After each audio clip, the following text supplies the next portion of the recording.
नमस्कार, वंदे मातरम, जय हिंद, जय सतनाम, जय छत्तीसगढ़। स्वागत है साथियों आपके अपने YouTube channel CG job education पर। प्री बीएड प्री डीएलएड की क्लासेस हम कंटिन्यू ले रहे हैं। सुबह की क्लासेस हमारी एमसीक्यू की क्लासेस रहेगी। आज टेस्ट सीरीज नंबर 2 पर बात करेंगे। आज के इस सीरीज में 25 प्रश्न लेंगे। तो जो साथी नए हैं चैनल से जुड़े, चैनल को सब्सक्राइब करें। चलिए आज के सेशन की शुरुआत करते हैं। देखिए आपको यहाँ स्क्रीन पर दिख रहा है, क्वेश्चन नंबर फर्स्ट है, अनुशासन भंग करने वाले छात्रों को दिया गया दंड ऐसा होना चाहिए। देखो, अगर कोई बच्चा अनुशासन भंग करता है, मतलब वो कक्षा में बदमाशी करता है, तो क्या करेंगे? भय के कारण कोई छात्र अनुशासित भंग न करे, अर्थात भय उत्पन्न करना है। वह छात्र हमेशा उसकी याद करके कांप जाए, इस तरह से डरवाना है। या दंड पाने वाले छात्र अपने को सुधार ले या स्कूल भर में उसकी चर्चा हो। मतलब दंड करने वाला जो दंड पाता है वो छात्र अपने को सुधार ले। इन चारों में से क्या उत्तर हो जाएगा? सी, है ना। अगर बच्चा दंड कर रहा है तो बिना कुछ बोले वो उसको सुधारे और उसके लिए आप उसको कुछ मोटिवेट करो, लेकिन उसको आप डराओ और धमकाओ नहीं। ठीक है, चलिए क्वेश्चन नंबर 2 है। प्रश्न क्रमांक 2 है, किंडरगार्टन स्कूल सबसे पहले किस देश में खोले गए थे? देखो, किंडरगार्टन जो स्कूल है, और किंडरगार्टन स्कूल क्या होता है भाई, इसको मैं थोड़ा सा बता देता हूँ। ये एक तरह से प्ले स्कूल होता है, एक तरह से नर्सरी स्कूल होता है। ठीक है, मतलब क्या है, इसमें प्राइमरी के पहले जो बच्चे हैं, प्राइमरी से पहले बच्चे इसमें पढ़ने आते हैं, उसके बाद पहली दूसरी पढ़ते हैं। मतलब जैसे हम सुने हैं ना, KG1 KG2, और यही जो केजी है ना, इसी का पूरा नाम होता है किंडरगार्टन। ठीक है, इसी केजी का पूरा नाम है दोस्तों किंडरगार्टन। और किंडरगार्टन अर्थात KG1 KG2 इस तरह से बच्चे पढ़ते हैं। तो किंडरगार्टन 1, किंडरगार्टन 2। अभी किड वाला गार्डन, मतलब खेल, जैसे गार्डन में क्या होता है, खेल कूद होता है ना, वैसे खेल खेल से इसमें छोटे बच्चों को पढ़ाई करवाया जाता है। तो ये स्कूल सबसे पहले किस देश में खोला गया था? तो देखिए इसका उत्तर हो जाएगा जर्मनी। कौन से देश ने खोला था पहले? सी हो जाएगा जर्मनी। अगले सवाल की तरफ आते हैं। सवाल नंबर हमारा 3 है दोस्तों। देखिए हमारा सवाल नंबर 3 है, भाषा सीखने का प्रभावी उपाय। कैसे हम या कैसे बच्चे जो है प्रभावशाली तरीके से भाषा सीख सकता है? ए, पाठ्य पुस्तक पढ़कर या पढ़ना, सहायक पुस्तकें पढ़ना, अखबार पढ़ना या वार्तालाप। देखिए, अगर आपको भाषा सीखना है, आप अधिक से अधिक उसी भाषा में बात करो। जैसे मान लीजिए आपको अंग्रेजी भाषा सीखना है, तो आप क्या करोगे? अधिक से अधिक आप अंग्रेजी में अपने दोस्तों से बातचीत करो। जितना ज़्यादा आप बातचीत करोगे उतनी जल्दी आप उस भाषा को सीख सकते हो। तो आपको प्रभावी भाषा सीखना है तो आपको ज़्यादा से ज़्यादा कन्वर्सेशन करना पड़ेगा। ठीक है, चलिए प्रश्न क्रमांक 4 है, छात्रों के चरित्र निर्माण में सबसे अधिक महत्वपूर्ण भूमिका किसकी होती है? चरित्र निर्माण में, बच्चों के जो चरित्र, स्टूडेंट के चरित्र निर्माण में सबसे अधिक भूमिका किसकी होगी? अध्यापक के उपदेश की, स्वयं अधिभाग, देखो इसमें स्वयं अध्यापक के आदर्श चरित्र की, महापुरुष की जीवन गाथा। तो ऐसे प्रश्न का उत्तर मैं बार बार बोल रहा हूं, स्वयं अध्यापक का आदर्श चरित्र, क्योंकि एक शिक्षक ही बच्चों का क्या होता है भाई, रोल मॉडल होता है। इसलिए अगर शिक्षक का चरित्र अच्छा है, उनकी वेशभूषा अच्छी है, उनका रहन सहन, मतलब वो अच्छा तौर तरीके से रहता है, शालीन तरीके से रहता है, तो उसका प्रभाव क्या है, बच्चों पर पड़ेगा और बच्चों का चरित्र भी उसी तरह से निर्मित होगा। इसलिए इसका उत्तर बी हो जाएगा। चलिए अगला सवाल है, सवाल नंबर 5। देखिए, निम्नलिखित शिक्षण विधियों में से कौन सी विधि वास्तविक अनुभव को प्रदान करने के दृष्टिकोण से उत्तम है? वास्तविक अनुभव, अब वास्तविक अनुभव कैसे सीखेंगे? भ्रमण से, प्रोजेक्ट से, भाषण से या पाठ्य पुस्तक से? तो भाई पाठ्य पुस्तक से वास्तविक अनुभव नहीं सीखे। जैसे मेला अब उस मेला के पाठ को मान लो उस कक्षा में पढ़ाया गया, तो भाई बच्चा मेला को पढ़ रहा है, वास्तविक रूप से उसको देख रहा है क्या? नहीं। तो पाठ्य पुस्तक विधि में ये नहीं है, जो कि वास्तविक अनुभव नहीं मिलता।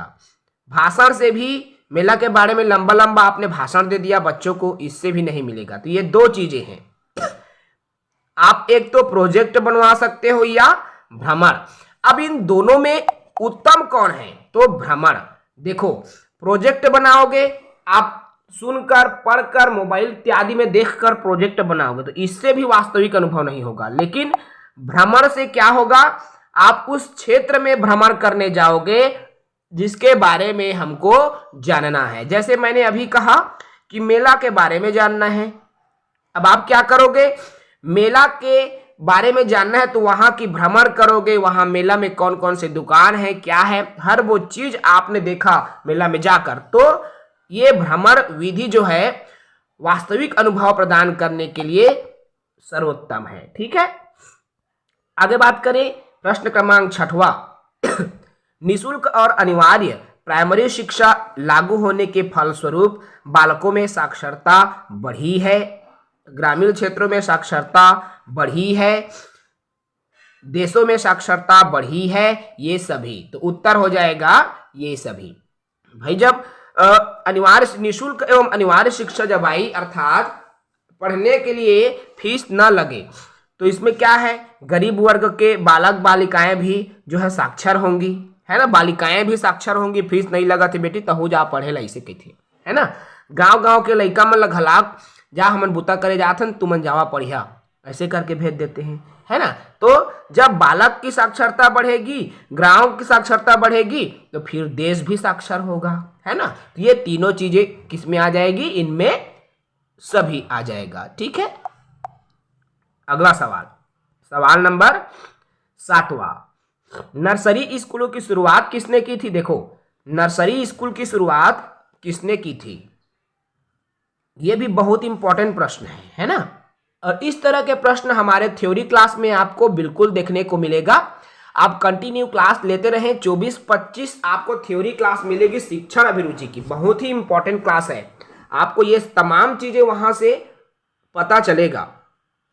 तो देखो भाई, नर्सरी स्कूल की शुरुआत डॉल्टन ने की थी, जॉन डीवी ने की थी, फ्रॉबेल ने की थी, या एनी बेसेंट ने की? तो देखिए इसका उत्तर है फ्रॉबेल, है ना। अर्थात वो जो किंडरगार्टन मैंने बताया ना, केजी किंडरगार्टन, और किंडरगार्टन की शुरुआत, किंडरगार्टन शुरू करने वाला कौन था? आपका फ्रॉबेल था। ठीक है, किंडरगार्टन फ्रॉबेल। ओके, तो कौन कौन से ऐसी जो पढ़ाई है या कौन कौन से ऐसे स्कूल हैं जिनकी शुरुआत कौन से शिक्षा शास्त्री ने की थी, तो उनके बारे में मैं पूरा डिटेल आपको थ्योरी क्लास में पढ़ाऊंगा। कंटिन्यू हमारी क्लासेस चल रही हैं, 2 वीडियो मैं कोशिश कर रहा हूं कि आप सबके लिए प्रतिदिन आए। ठीक है, चलिए, शिक्षा के क्षेत्र में सर्वाधिक महत्वपूर्ण तत्व अभिरुचि है। यह विचार किसका है? देखो, सर्वाधिक महत्वपूर्ण तत्व अभिरुचि है। रूसो ने कहा था, रूसो, मारिया मॉन्टेसरी, इन्होंने मॉन्टेसरी विधि दिया, मैकडूगल और टीपी नन, ये सभी शिक्षा शास्त्री हैं साथियों, है ना। इन सब के बारे में हम पढ़ेंगे हमारे जो शिक्षण अभिरुचि की थ्योरी की क्लास में। तो इसका सही उत्तर हो जाएगा टीपी नन। क्या हो जाएगा भाई? टीपी नन। ठीक है, चलिए आगे बात करते हैं।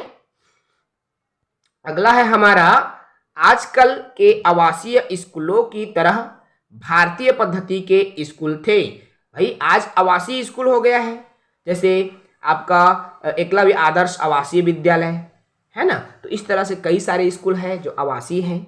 जैसे मदरसा भी एक आवासीय स्कूल है, जो मुसलमान भाइयों के लिए भी ये जो चलता है स्कूल, है ना। आश्रम, गुरुकुल, मकतब, तो ये जो है प्राचीन समय आजकल के आवासीय स्कूल की तरह भारतीय पद्धति में गुरुकुल चलता था। क्या चलता था? गुरुकुल, जहाँ बड़े बड़े राजा रानी जो उनके बेटे बेटियां हैं, उनके बेटे हैं, वो पढ़ा करते थे, है ना। जैसे भगवान राम जी, है ना, गुरुकुल में जाकर पढ़ाई किए, तो श्री कृष्ण जी सुदामा एक साथ रहकर पढ़ते थे, है ना। वहां पर क्या होता है, गुरुकुल में कौन राजा का बेटा है, कौन क्या है, सब समान। आज जैसे होता है ना भाई, एक शिक्षक के लिए उनका छात्र समान है, चाहे वो कोई भी जाति के हो, चाहे कितना बड़ा धनवान हो, चाहे वो गरीब हो। और पुराने समय में भी ऐसा होता था, चाहे वो लकड़हारा हो, चाहे वो राजा हो, चाहे वो मंत्री हो, सबका बेटा क्या है, एक ही विद्यालय में, एक ही गुरुकुल में पढ़ता था। और लकड़ी काट के लाना है तो सबको सबका काम बटा रहता था। जो गुरुकुल है ना, उसमें सबका काम बटा रहता था कि आज आपका काम ये रहेगा, आज आपका काम ये रहेगा। तो इस तरह से जो गुरुकुल है वो चलता था। तो भारतीय पद्धति में गुरुकुल हुआ करता था। ठीक है, चलिए अगला सवाल है सवाल नंबर 10। और सवाल नंबर 10 है मेरे दोस्तों, देखो, भारत में स्त्री शिक्षा के एक महान समर्थक थे। स्त्री शिक्षा अर्थात स्त्रियों की शिक्षा को लेकर समर्थन करने वाला एक महान व्यक्ति कौन थे? महात्मा गांधी, रविन्द्रनाथ टैगोर, कार्वे या अरविंदो। इसी को अरविंद घोष के नाम से भी जाना जाता है। तो ये कार्वे थे। कौन थे भाई? कार्वे थे, जिन्होंने स्त्री शिक्षा के लिए समर्थन दिया, अर्थात स्त्री शिक्षा को समर्थन दिया था। आगे बात करूं मैं, प्रश्न क्रमांक 11, बच्चों का प्रथम अध्यापक कौन होता है? देखो, पहला गुरु भी कह सकते हैं ना। बच्चों के पहले गुरु उनके माँ बाप होते हैं। ठीक है, क्योंकि अपने माँ बाप से, देखो, सबसे पहले बच्चा कहाँ से सीखता है? अपने माँ बाप से सीखता है। ठीक है, उसके बाद बच्चा कहाँ से सीखेगा? अपने परिवार से सीखता है, जिसमें माँ बाप, दादा दादी इत्यादि आते हैं। उसके बाद वो समाज से सीखता है, उसके बाद वो विद्यालय में जाकर सीखता है। तो सबसे प्रथम उनके गुरु या प्रथम अध्यापक उनके माँ बाप होते हैं। ठीक है, वैकल्प को पढ़ने की जरूरत नहीं है भाई। कुछ चीजें ऐसी हैं, कुछ प्रश्न ऐसे हैं जिसको हम एक बार पढ़ के समय बचा सकते हैं, है ना। तो छोटी छोटी चीजों को ध्यान देना है। शिक्षण का कार्य है, देखो, शिक्षण का क्या कार्य है? शिक्षण का जो कार्य है, अर्थात पढ़ाने का जो कार्य है, शिक्षा देने का कार्य है, हर व्यक्ति कर सकता है। हर व्यक्ति के वश का नहीं है। पढ़ा लिखा व्यक्ति कर सकता है, या बहुत से शिक्षक भी नहीं कर पाते। जो शिक्षण का कार्य है वो कौन कर सकता है? हर व्यक्ति के बस में नहीं है, है ना। क्यों नहीं है भाई? पहले तो आपको यदि मान लो शिक्षण का कार्य करना है, सबसे पहले आपको शिक्षण के कार्य करने के लिए सबसे पहले क्या होनी चाहिए? आप में रुचि होनी चाहिए। ठीक है, अगर आप में रुचि आ गया, दूसरा आपको प्रशिक्षित होनी चाहिए, डीएड बीएड ट्रेंड होनी चाहिए। ठीक है, प्रशिक्षित होनी चाहिए। तीसरा, विषय का ज्ञान होनी चाहिए, जिस विषय को आप पढ़ाओगे, है ना। तो ये कई सारे पॉइंट निकल कर आते हैं। इसलिए जो शिक्षण का कार्य हर व्यक्ति के बस का नहीं होता। ठीक है, उतनी ज्ञान, उतनी नॉलेज भी होनी जरूरी है। अगला सवाल लेते हैं। देखो, सवाल नंबर 13 क्या कहता है? सीखने का मुख्य तत्व। भाई, सीखने के लिए इच्छा जरूरी है। भाई, आपकी इच्छा नहीं है, आप नहीं सीख सकते। परिवेश भी वैसी होना चाहिए, बढ़िया शांत माहौल है, शांत वातावरण है, तभी सीखेंगे। और सामने वाला आपको यदि मोटिवेट करेगा तब आप सीखेंगे, है ना। तो ये तीनों चीजें जरूरी है, इसलिए इसका उत्तर हो जाएगा ये सभी। अगले सवाल पर आते हैं। सवाल नंबर 14 देखो, डीवी के अनुसार शिक्षा क्या है? ये जॉन डीवी है ना, डेवी लिखा है, वो डीवी बोलते हैं और डेवी भी बोलते हैं। ठीक है, तो जॉन डीवी के अनुसार शिक्षा क्या है? एक सामाजिक आवश्यकता है, वैयक्तिक आवश्यकता है, मनोवैज्ञानिक आवश्यकता है, या सैद्धांतिक आवश्यकता है। तो शिक्षा क्या है मेरे दोस्तों? देखो भाई, ये जो शिक्षा है, शिक्षा क्या है? एक मनोवैज्ञानिक आवश्यकता है। मनोवैज्ञानिक मतलब समझते हो? बच्चों के मन को समझना, मनोविज्ञान, अर्थात बच्चा क्या पढ़ना चाहता है, क्या करना चाहता है, उनकी रुचि कौन सी दिशा में है, उसको समझना मनोविज्ञान है ना। और बच्चों के रुचि के आधार पर जब हम पढ़ाते हैं ना, कक्ष में जब हम बच्चों की रुचि के अनुसार पढ़ाते हैं तो वह क्या कहलाता है, बाल केंद्रित शिक्षा। क्या कहलाता है मेरे दोस्तों, बाल केंद्रित शिक्षा। और हमेशा जो कक्ष में बाल केंद्रित शिक्षा होना जरूरी है। ये प्रश्न बार बार आएगा, बाल केंद्रित वाला, याद रखना, ठीक है। चलिए प्रश्न क्रमांक 15 है, खेल के माध्यम से शिक्षा एक मनोवैज्ञानिक है, अमनोवैज्ञानिक है, रचनात्मक प्रवृत्ति को दबाती है, समूह प्रवृत्ति को दबाती है। दबाना, ये दोनों तो निगेटिव हो गया मेरे दोस्तों, जो निगेटिव है वो पहले से कट ही जाएगा। अब ये भी निगेटिव है, तो खेल के माध्यम से शिक्षा देना एक मनोवैज्ञानिक शिक्षा है। क्यों, बच्चे खेल को बहुत पसंद करते हैं और खेल खेल में सीखते हैं, तो इसका उत्तर ए हो जाएगा। चलिए प्रश्न क्रमांक 16 देखो, शिक्षा की खेल विधि का अर्थ है खेल खेल से सिखाना, है ना, खेल विधि। तो ऑप्शन देख लो, खेल विधि का अर्थ खेल क्रियाओं द्वारा शिक्षा, खेल क्रियाओं द्वारा मनोरंजन, खेल की शिक्षा, क्रियाशीलता। नहीं, तो खेल की क्रियाओं के द्वारा जब हम बच्चों को पढ़ाते हैं तो उसको खेल शिक्षा कहा जाता है। जैसे मान लो बच्चों को अनार आम सिखा रहे हो, जैसे ये जो आपको स्क्रीन पर दिख रहा है ना, ऐसा खेल बच्चे खेलते हैं। कितना बोलथन एमा हमन काय कर देबो, अ ब र स ई फ, इस तरह से कोई भी अक्षर हमन लिख दे रहे हैं ना।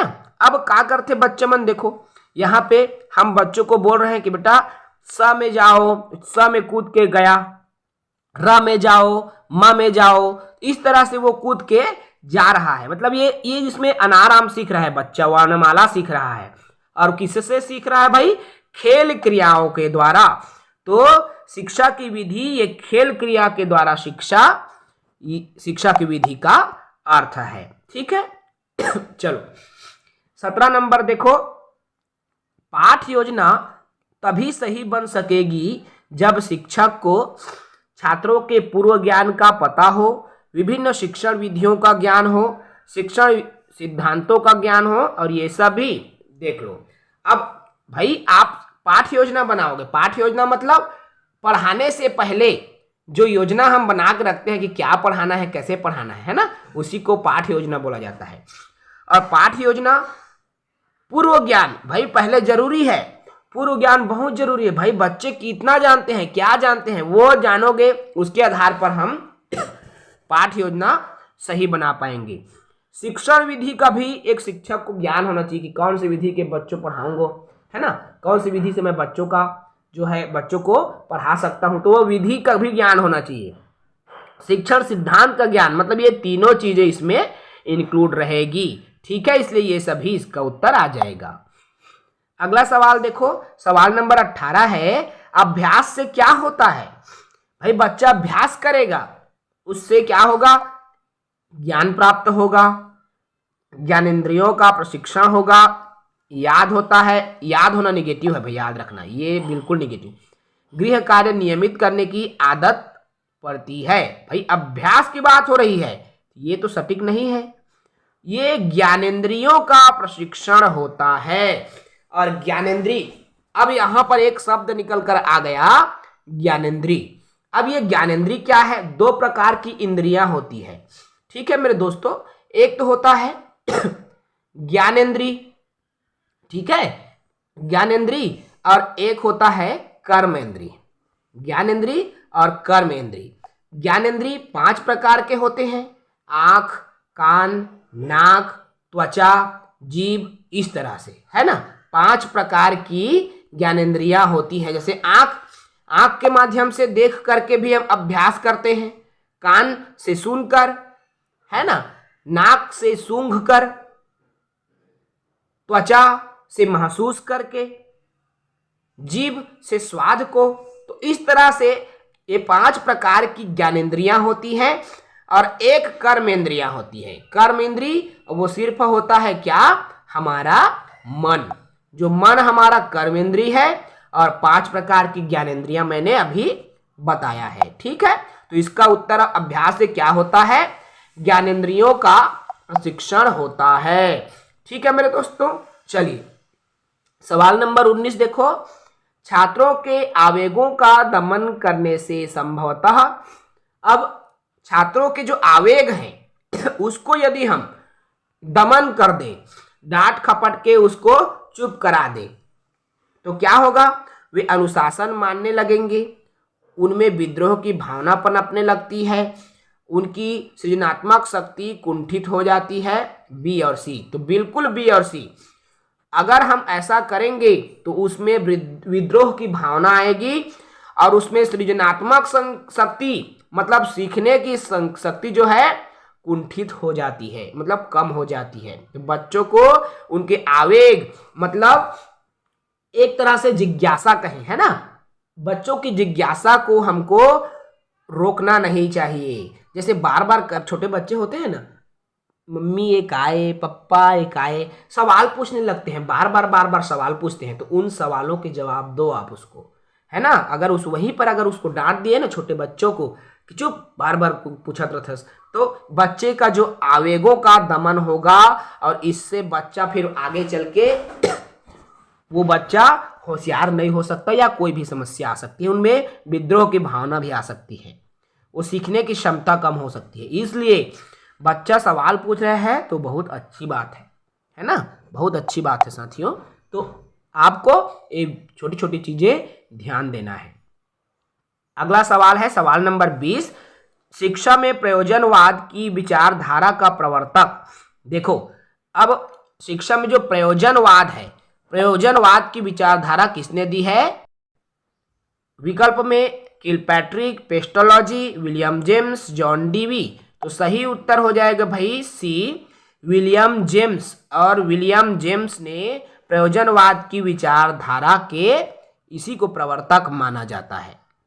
ठीक है मेरे दोस्तों, चलिए आगे बात करते हैं। प्रश्न क्रमांक 21 देखो।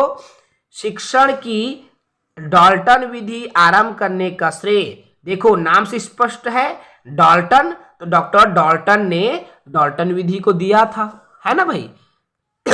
डाल्टन विधि को किसने दिया था? डॉक्टर डाल्टन ने। ठीक है, पार्कहर्स्ट ये अलग है, किलपैट्रिक फ्रॉबेल ने, है ना, तो ये अलग अलग हैं। ठीक है, पार्कहर्स्ट यहां पर देखो, हाँ ये सॉरी ये नहीं रहेगा साथियों, इसको थोड़ा सा डाउट है इस एमसीक्यू में, इसको थोड़ा सा एक बार आप देख लेंगे। ठीक है, पार्कहर्स्ट और डाल्टन में, ठीक है, इसको थोड़ा सा सुधार कर लेंगे, यहाँ पर थोड़ा एरर हो सकता है, एक बार अच्छे से आप चेक कर लोगे। जहाँ तक मुझे लग रहा है पार्कहर्स्ट भी आ सकता है। ठीक है, एक बार आप गूगल से भी सर्च करके देख लेंगे इसको। चलिए अगले सवाल पर आते हैं। सवाल नंबर 22वां है, शिक्षा मनोविज्ञान का जनक किसे कहा जाता है? शिक्षा मनोविज्ञान के जनक हर्बर्ट स्पेंसर, पेस्टोलॉजी या फिर जॉन डीवी, जिसको डीवी के नाम से भी जाना जाता है। तो भाई शिक्षा मनोविज्ञान के जो जनक है हर्बर्ट आ जाएगा। ठीक है, चलिए आगे बढ़ते हैं। अगला सवाल सवाल नंबर 23 है, और सवाल नंबर 23 क्या कहता है? बच्चों के लिए सबसे उत्तम शिक्षक वह है जो स्वयं बालक जैसा हो। स्वयं बालक जैसा मतलब बच्चों के साथ बच्चा बन जाओ। जब आप छोटे बच्चों को पढ़ाते हो ना, उसके साथ आप खेलने लगो, मतलब उसके जैसा बन जाओ, तो वो बहुत अच्छे से सीखता है बच्चा। ठीक है, बच्चा बहुत अच्छे से। तो ये कथन मेंकेन ने कहा है। ये कथन किसका है? मेंकेन का। ठीक है, चलिए प्रश्न 24 देखो। कक्षा में संप्रेषण की सबसे शक्तिशाली बाधा, संप्रेषण मतलब बातचीत। ये क्लासेस आपको हमारे YouTube थ्योरी क्लास में मिलेगी। आपको मैं कल ही का वीडियो में बताया हूँ संप्रेषण के बारे में, आप पढ़ लेंगे। तो क्या है संप्रेषण की सबसे शक्तिशाली बाधा? बाहरी हस्तक्षेप, शिक्षण सामग्री का अभाव, शिक्षक के स्तर में भ्रांति, कक्षा में शोरगुल। तो संप्रेषण की सबसे शक्तिशाली बाधा क्या हो सकती है दोस्तों? ये कक्षा की बात हो रही है। तो देखो, इसका उत्तर हो जाएगा शिक्षक के स्तर में यदि भ्रांति है तो ये संप्रेषण में शक्तिशाली बाधा है। ठीक है, अंतिम सवाल है मेरे दोस्तों आज की सेशन का। प्रभावशाली शिक्षण फलन है स्पष्ट एवं यथातथ्य संप्रेषण, उचित कक्षा अनुशासन, नियमित अध्ययन, कक्षा में अविलंब नियमित रूप से आना। तो ये प्रभावशाली कब होगा? स्पष्ट और यथातथ्य संप्रेषण अगर होगा। ठीक है, अर्थात स्पष्ट यदि आप बातचीत कर रहे हो, संप्रेषण कर रहे हो, तो वो प्रभावशाली शिक्षण होता है ना। तो ये तो रहा साथियों आपके आज की सेशन के 25 क्वेश्चंस जिसको हमने समझा जाना। चलिए आज की इस सेशन को हम यही समाप्त करेंगे। प्रतिदिन मॉर्निंग में हमारा MCQ सीरीज चलेगा। उसके बाद हम जो है 2 वीडियो, थ्योरी की 2 वीडियो भी हम पर डे अपलोड करेंगे। जो भी CG व्यापम से प्री BEd प्री DLED की तैयारी कर रहा है, साथ ही साथ पंडित सुंदरलाल शर्मा से भी जो तैयारी कर रहा है, दोनों साथी जो है हमारे साथ जुड़ सकते हैं, क्योंकि शिक्षण अभिरुचि हिंदी अंग्रेजी तमाम जो सिलेबस है वो लगभग सेम सिलेबस है मेरे दोस्तों। तो आप जो है इसकी तैयारी कर सकते हो। चलिए इस वीडियो में इतना ही, जुड़े रहेंगे हमारे साथ। जय हिंद, वंदे मातरम।